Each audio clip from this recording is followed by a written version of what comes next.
Welcome to Tamil jobs insider YouTube channel. இந்த வீடியோவில் நம்ம இப்போ ரீசெண்டாக போஸ்ட் ஆஃபீஸ் டிபார்ட்மெண்ட் வெளிவந்திருக்க பர்மனன்ட் ஜாப் ஆப்பர்ச்சுனிட்டி பற்றி தான் பார்க்க போகிறோம்.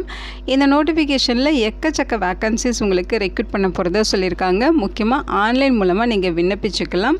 பர்மனெண்ட்டான சென்ட்ரல் கவர்மெண்ட் ஜாப் ஆப்பர்ச்சுனிட்டி கொடுத்துருக்காங்க. அப்ளை பண்ண எந்தவித எக்ஸ்பீரியன்ஸும் தேவையில்லை. நீங்கள் ஃப்ரெஷர்ஸ் தாராளமாக விண்ணப்பிச்சுக்கலாம். இனிஷியல் சேலரியே பர் மந்த்துக்கு 35,400 சொல்லியிருக்காங்க. இது இனிஷியல் பேசிக் பேமெண்ட் மட்டும்தான், ஓகேங்களா. இது இல்லாமல் எக்கச்சக்கமாக அவங்களுக்கு அலவன்சஸும் ப்ரொவைட் பண்ணுவாங்க. அலவன்சஸ்லாம் சேர்த்து ஃபஸ்ட் மந்த் சேலரியே 45,000க்கும் மேலே கிடைக்க நிறைய வாய்ப்புகள் இருக்குது. ஆன்லைன் மூலமாக விண்ணப்பிக்க female category, SC, ST, PWD category, ex serviceman இவங்களுக்கெல்லாம் ஃபீஸே கிடையாது. இங்கே ஃப்ரீயாகவே ஆன்லைனில் ஃபார்ம் மட்டும் சப்மிட் பண்ணாலே போதுமானது. லாஸ்ட் டேட் மே மாதம் 15ஆம் தேதி வரைக்கும் விண்ணப்பிக்க டைம் கொடுத்துருக்காங்க. தமிழ்நாட்டில் இருக்க 38 மாவட்டத்தை சார்ந்த ஆண்கள் பெண்கள் எல்லாருமே இந்த போஸ்ட்டுக்கு எலிஜிபிள். இதோட அஃபிஷியல் நோட்டிஃபிகேஷன் அண்ட் எலிஜிபிலிட்டி பற்றின டீட்டெயில்ஸ் இப்போ நான் ப்ரீஃபாக எக்ஸ்பிளைன் பண்ணுறேன். வீடியோவை ஸ்கிப் பண்ணாமல் முழுமையாக பாருங்கள். அதுக்கு முன்னாடி நீங்கள் இப்போ தான் இந்த சேனலுக்குள்ளே முதல் முறையாக வரீங்க அப்படின்னா நம்ம சேனலை சப்ஸ்கிரைப் பண்ணிவிட்டு பெல் சிம்பிள் ப்ரெஸ் பண்ணி ஆளுங்கிற நோட்டிஃபிகேஷனில் செட் பண்ணிக்கிங்க. அப்போ தான் நாங்கள் கொடுக்குற எல்லா கவர்மெண்ட் ஜாப் அப்டேட்டுமே உங்கள் ஃபோனுக்கு டைமுக்கு நோட்டிஃபிகேஷனாக கிடைக்கும். இந்த ரெக்ரூட்மெண்ட் ரிலேட்டடான apply link and notification link எல்லாமே இந்த வீடியோவோட டிஸ்கிரிப்ஷன்லையும் ஃபஸ்ட்டு கமெண்ட்லையும் பின் பண்ணியிருக்கேன். செக் பண்ணி பாருங்கள். இந்த வீடியோவுக்கு ஒரு லைக் கொடுத்துருங்க. நீங்கள் கொடுக்குற லைக் தான் எங்களுக்கு அடுத்தடுத்து வீடியோ போகிறதுக்கான மிகப்பெரிய மோட்டிவேஷனாக இருக்கும். இப்போ வாங்க நம்ம வீடியோக்குள்ளே போகலாம். இது அந்த ஜாபுக்கான அஃபிஷியல் நோட்டிஃபிகேஷன். முக்கியமாக இந்த வீடியோ ஒரு இண்டிபெண்டன்ட் ரிவ்யூ வீடியோ தான். எஜுகேஷன் பர்பஸ்க்காக தான் போஸ்ட் பண்ணுறோம். இந்த போஸ்ட்டுக்கு விண்ணப்பிக்கிறதும் விண்ணப்பிக்காததும் உங்களோட சொந்த விருப்பம் தான், ஓகேங்களா. ஸோ இந்த நோட்டிஃபிகேஷன் நமக்கு எங்கேருந்து கொடுத்துருக்காங்க அப்படின்னு பார்த்தீங்கன்னா எஸ்எஸ்சிலேருந்து ரிலீஸ் பண்ணியிருக்காங்க. அதாவது ஸ்டாஃப் செலெக்ஷன் கமிஷன் அப்படின்னு சொல்லுவோம். ஸோ இங்கேருந்து உங்களுக்கு இந்த நோட்டிஃபிகேஷன் ரிலீஸ் பண்ணியிருக்காங்க. நம்ம தமிழ்நாட்டில் இருக்க மினிஸ்ட்ரிஸ் அண்ட் டிபார்ட்மெண்ட்ஸில் இருக்க வேக்கன்சிஸ்லாம் ரெக்ரூட் பண்ணுறதுக்கு டிஎன்பிஎஸ்சி எப்படி நோட்டிஃபிகேஷன் ரிலீஸ் பண்ணி எக்ஸாம் கண்டக்ட் பண்ணுறாங்களோ அதே மாதிரி தான் பார்த்திங்கன்னா இந்தியா முழுக்க இருக்க இம்பார்ட்டண்ட்டான மினிஸ்ட்ரிஸ், அதாவது நிதித்துறை, post office, income tax, defence department, home affairs departments, rural development departments, road transport and highways டிபார்ட்மெண்ட்டுன்னு சொல்லி எல்லா டிபார்ட்மெண்ட்லையும் இருக்க வேக்கன்சிஸ் தான் பார்த்திங்கன்னா இந்த ஸ்டாஃப் செலெக்ஷன் கமிஷன் வந்து எக்ஸாம் வச்சு ரெக்ரூட் பண்ணி தராங்க. ஸோ இங்கே தான் பார்த்திங்கன்னா இந்த நோட்டிஃபிகேஷன் கொடுத்துருக்காங்க. ஸோ இந்த நோட்டிஃபிகேஷன் மூலமாக உங்களுக்கு எல்லா டிபார்ட்மெண்ட்லையும் இருக்க stenographer grade C and grade D post வந்து ரெக்ரூட் பண்ண போகிறாங்க. ஸோ உங்களுக்கு பார்த்திங்கன்னா போஸ்ட் ஆஃபீஸ் டிபார்ட்மெண்ட்டில் இருக்க வேக்கன்சிஸும் ரெக்ரூட் பண்ணுறாங்க.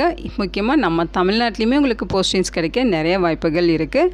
இந்த போஸ்ட்டுக்கு ஆன்லைன் மூலமாக நீங்கள் விண்ணப்பிச்சுக்கலாம். ஏப்ரல் 24ஆம் தேதியிலிருந்து மே மாதம் 15ஆம் தேதி வரைக்கும் அப்ளை பண்ண டைம் கொடுத்துருக்காங்க. ஆன்லைன் மூலமாக ஃபீஸ் பெய்ட் பண்ணுறதுக்கு மே 6ஆம் தேதி வரைக்கும் டைம் கொடுத்துருக்காங்க. ஸோ விண்டோஸ் கரெக்ஷன் பண்ணணும் அப்படின்னா விண்டோஸ் கரெக்ஷன் பண்ணுறதுக்கும் உங்களுக்கு மே 20 மே 21 வரைக்கும் டைம் கொடுத்துருக்காங்க. இதோட CBT examination July to August மந்தில் நடக்குங்கிறதையும் சொல்லியிருக்காங்க. இன்கேஸ் உங்களுக்கு டவுட் இருக்குது, கிளாரிஃபை பண்ணிக்கணும் அப்படின்னா இங்கே டோல் ஃப்ரீ ஹெல்ப்லைன் நம்பர் கொடுத்துருக்காங்க. இந்த நம்பருக்கு நீங்கள் கான்டாக்ட் பண்ணி நீங்கள் உங்கள் டவுட்டை கிளாரிஃபை பண்ணிக்கலாம். ஸோ இங்கே என்ன சொல்லியிருக்காங்கன்னு பார்த்தீங்கன்னா இந்த நோட்டிஃபிகேஷன் மூலமாக இந்தியாவில் இருக்க மினிஸ்ட்ரிஸ், டிபார்ட்மெண்ட்ஸ், ஆர்கனைசேஷனில் இருக்க stenographer grade C and grade D post recruit பண்ணுறதுக்காக கொடுத்துருக்கோன்னு சொல்லியிருக்காங்க. டென்டேட்டிவாக 731 வேக்கன்சிஸ் இருக்கிறதா சொல்லியிருக்காங்க, ஓகேங்களா. ஸோ இதை பார்த்தீங்கன்னா ஒரு பர்மனெண்ட்டான சென்ட்ரல் கவர்மெண்ட் ஜாப் ஆப்பர்ச்சுனிட்டி தான். ஆல் இந்தியன் சிட்டிசன்ஸ் இந்த போஸ்ட்டுக்கு எலிஜிபிள். Male and female விண்ணப்பிச்சுக்கலாம். முக்கியமாக பார்த்தீங்கன்னா பார்டர்ஸ் ரோட்ஸ் ஆர்கனைசேஷன் பிஆர்ஓ இந்த டிபார்ட்மெண்ட்டில் இருக்க வேக்கன்சிஸ்க்கு மட்டும் ஆண்கள் மட்டும் விண்ணப்பிச்சுக்கலாம் அப்படிங்கிற மாதிரி சொல்லியிருக்காங்க. அதுவும் ஸ்டெனோகிராஃபர் கிரேட் டி போஸ்ட்டு மட்டும் ஆண்கள் விண்ணப்பிச்சுக்கலாம் அப்படின்னு சொல்லியிருக்காங்க. இந்த நோட்டிஃபிகேஷனோட க்ரூஷியல் டேட் பார்த்திங்கன்னா 1/8/2026. அந்த டேட்குள்ளே அவங்க கேட்குற ஏஜ் லிமிட், எஜுகேஷன் குவாலிஃபிகேஷன் எல்லாமே நீங்கள் ஃபுல்ஃபில் பண்ணியிருக்கீங்க அப்படின்னா இந்த போஸ்ட்டுக்கு நீங்கள் எலிஜிபிள்.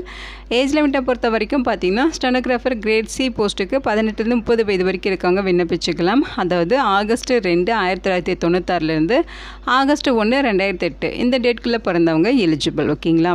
அடுத்து ஸ்டெனோகிராஃபர் கிரேட் டி போஸ்ட்டுக்கு 18 27 வயது வரைக்கும் இருக்கவங்க விண்ணப்பிச்சுக்கலாம். அதாவது ஆகஸ்ட் 2 1999 ஆகஸ்ட் 1 2008 இந்த டேட்குள்ளே பிறந்தவங்க இந்த போஸ்ட்டுக்கு எலிஜிபிள் சொல்லியிருக்காங்க. இந்த ஏஜ் லிமிட் இல்லாமல் உங்களுக்கு ஏஜில் ரிலாக்ஸேஷன்ஸுமே இருக்குது. எஸ்சி எஸ்டினா 5 இயர்ஸ் வந்து நீங்கள் எக்ஸ்ட்ராவாக ஏஜில் ரிலாக்ஸேஷன் எடுத்துக்கலாம்.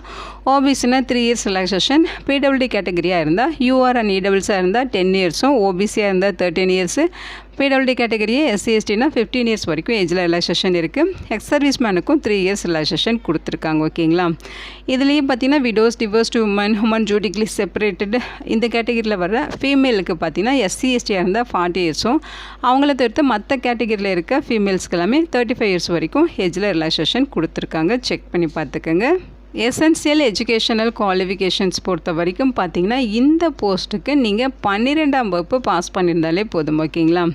ஸோ 12ஆம் வகுப்புக்கு மேலே என்ன படிச்சிருந்தாலும் எலிஜிபிள் தான். Any degree, diploma, ITI, BE, BTech இந்த மாதிரி நீங்கள் என்ன படிச்சிருந்தாலும் இந்த போஸ்ட்டுக்கு அப்ளை பண்ண இன்ட்ரெஸ்டடாக இருக்கீங்கன்னா நீங்கள் விண்ணப்பிச்சுக்கலாம்னு சொல்லியிருக்காங்க. எப்படி அப்ளை பண்ணணும்னு பார்த்தீங்கன்னா ssc.gov.in இந்த அஃபிஷியல் வெப்சைட்டில் போய்ட்டு தான் நீங்கள் ஆன்லைன் மூலமாக விண்ணப்பிக்கணும். லாஸ்ட் டேட் மே மாதம் 15ஆம் தேதி வரைக்கும் உங்களுக்கு ஆன்லைன் போர்ட்டல் ஓப்பனில் இருக்கும். ஓகேங்களா. அப்ளிகேஷன் ஃபீஸஸை பொறுத்த வரைக்கும் 100 ரூபா ஃபீஸ் சொல்லியிருக்காங்க. இதில் எக்ஸப்ஷன் யாருக்கெல்லாம் பார்த்திங்கன்னா ஆல் கம்யூனிட்டியை சேர்ந்த பெண்களுக்கு ஃபீஸே கிடையாது. அதேமாதிரி SC, ST, PWD category, ex serviceman இவங்களுக்கும் ஃபீஸ் கிடையாது. இவங்களை தவிர்த்து மீதி எல்லாருமே ஃபீஸ் வந்து பெய்ட் பண்ணோம். 100 ரூபா ஃபீஸு. அதையும் ஆன்லைனில் அப்ளை பண்ணுறப்ப ஆன்லைன் மூலவே ஃபீஸ் பெய்ட் பண்ணிக்கலாம். அந்த ஃபீஸ் பெய்ட் பண்ணுறதுக்கு மே மாதம் 16ஆம் தேதி வரைக்கும் உங்களுக்கு டைம் கொடுத்துருக்காங்க. ஓகேங்களா. ஸோ அப்ளிகேஷன் கரெக்ஷன் டீட்டெயில்ஸ் கொடுத்துருக்காங்க. செக் பண்ணிக்கிங்க.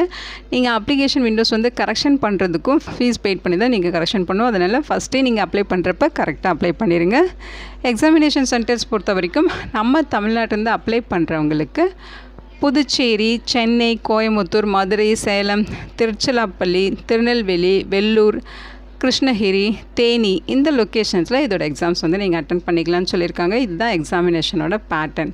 செலெக்ஷன் ப்ராசஸ் உங்களுக்கு பார்த்தீங்கன்னா சிபிடி எக்ஸாமினேஷன்ஸ் இருக்கும், அதுக்கப்புறம் ஸ்கில் டெஸ்ட் இருக்கும். இது ரெண்டையும் பேஸ் பண்ணி தான் ரெக்ரூட் பண்ணுறாங்க.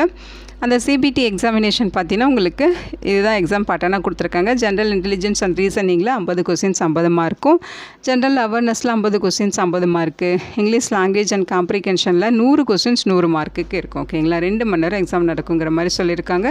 Objective type multiple choice questions தான் இருக்கும். Question paper English and Hindi லாங்குவேஜஸில் இருக்கும். ஓகேங்களா. நெகட்டிவ் மார்க் இருக்குன்னு சொல்லியிருக்காங்க. 0.25 மார்க் வந்து ஒரு ராங் ஆன்சருக்கு டிடெக்ட் பண்ணுவாங்க. கரெக்டாக ஆன்சர் தெரிஞ்ச கொஸ்டின்ஸ் மட்டும் நீங்கள் அட்டன் பண்ணிட்டு வாங்க. இங்கே இண்டிகேட்டிவ் சிலபஸ் டீட்டெயில்ஸுமே கொடுத்துருக்காங்க. ஸோ கம்ப்யூட்டர் பேஸ்ட் எக்ஸாமினேஷனுக்கு என்னென்ன சிலபஸ் வந்து கவர் ஆகும் ஒவ்வொரு டாப்பிக்லும் இண்டிகேட்டிவ் சிலபஸ் கொடுத்துருக்காங்க. அதை நீங்கள் டீட்டெயில்டாக செக் பண்ணி பாருங்கள். ஸோ இது மட்டும் இல்லாமல் உங்களுக்கு ஸ்கில் டெஸ்ட் வந்து ஸ்டெனோகிராஃபியில் வைப்பாங்க. அந்த ஸ்கில் டெஸ்ட்டோட டீட்டெயில்ஸுமே கொடுத்துருக்காங்க. ஸோ அதையுமே நீங்கள் செக் பண்ணி பார்த்துக்கலாம். ஸோ அடுத்து பார்த்தீங்கன்னா டாக்குமெண்ட் வெரிஃபிகேஷன், மெடிக்கல் எக்ஸாமினேஷன் இந்த மாதிரி ஸ்டெப்ஸ் எல்லாமே ஃபாலோ பண்ணி உங்களை வந்து ரெக்ரூட் பண்ணிடுவாங்க.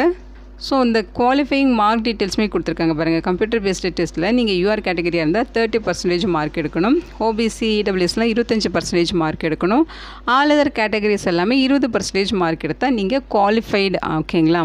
இங்கே இம்பார்ட்டன்ட் இன்ஸ்ட்ரக்ஷன் கொடுத்துருக்காங்க. எல்லாமே ஒன் டைம் படித்து பாருங்கள். ஸோ இங்கேயுமே வந்து ஹெல்ப்லைன் டீட்டெயில்ஸ் கொடுத்துருக்காங்க. ஸோ ரீஜன் வைஸ் கொடுத்துருக்காங்க. அதையும் நீங்கள் செக் பண்ணி பார்த்துட்டு தேவைப்பட்ட அந்த நம்பர்ஸ் வந்து கான்டாக்ட் பண்ணி உங்களோட டவுட்டை கிளாரிஃபை பண்ண யூஸ் பண்ணிக்கலாம். ஸோ இது 85 பேஜஸ் இருக்குது. இதில் பார்த்தீங்கன்னா உங்களுக்கு 39வது பேஜ் நம்பர் வந்து ஆன்லைன் அப்ளிகேஷன் ஃபார்ம் ஃபில் பண்ணுறதுக்கான ப்ரொசீஜர் எக்ஸ்பிளைன் பண்ணியிருக்காங்க. ஓகேங்களா. ஒன் டைம் ரெஜிஸ்ட்ரேஷன் பண்ணுறது, ஆன்லைன் அப்ளிகேஷன் ஃபார்ம் ஃபில் பண்ணுறதுன்னு சொல்லி 2 ஸ்டெப்ஸ் இருக்குது. பார்ட் ஏ, பார்ட் பின்னு சொல்லி. அந்த ஒன் டைம் ரெஜிஸ்ட்ரேஷனில் பார்த்தீங்கன்னா நீங்கள் வேலிடான mail ID and mobile number வந்து இன்புட் பண்ணணும். அதை கரெக்டாக பார்த்து பண்ணிடுங்க. அதே மாதிரி பார்த்தீங்கன்னா அப்ளிகேஷன் ஃபார்ம் ஃபில் பண்ணுறப்ப என்னென்ன டாக்குமெண்ட்ஸ் அப்லோட் பண்ணணும், அது என்ன ஃபைல் சைஸில் என்ன ஃபார்மேட்டில் இருக்கணுங்கிற மாதிரி எல்லா டீட்டெயில்ஸுமே ஸ்க்ரீன்ஷாட்லேயே வச்சு உங்களுக்கு வந்து எக்ஸ்பிளைன் பண்ணியிருக்காங்க. இதை கரெக்டாக ஃபாலோ பண்ணி அப்ளை பண்ணாலே நீங்கள் ஈஸியாகவே அப்ளை பண்ணிடலாம். ஓகேங்களா. ஸோ இதை பார்த்தீங்கன்னா ஒரு பர்மனெண்ட்டான சென்ட்ரல் கவர்மெண்ட் ஜாப் ஆப்பர்ச்சுனிட்டி தான். இந்த வீடியோ உங்களுக்கு யூஸ்ஃபுல்லாக இருக்கும்னு நினைக்கிறேன். உங்கள் ஃப்ரெண்ட்ஸ் அண்ட் ரிலேட்டிவ் அப்படின்னு சொல்லி நிறைய பேருக்கு இந்த வீடியோவை ஷேர் பண்ணுங்கள். இந்த போஸ்ட்டுக்கு விண்ணப்பிக்க இன்ட்ரெஸ்ட் இருக்கவங்க விண்ணப்பிச்சுக்கோங்க. Thank you so much and bye.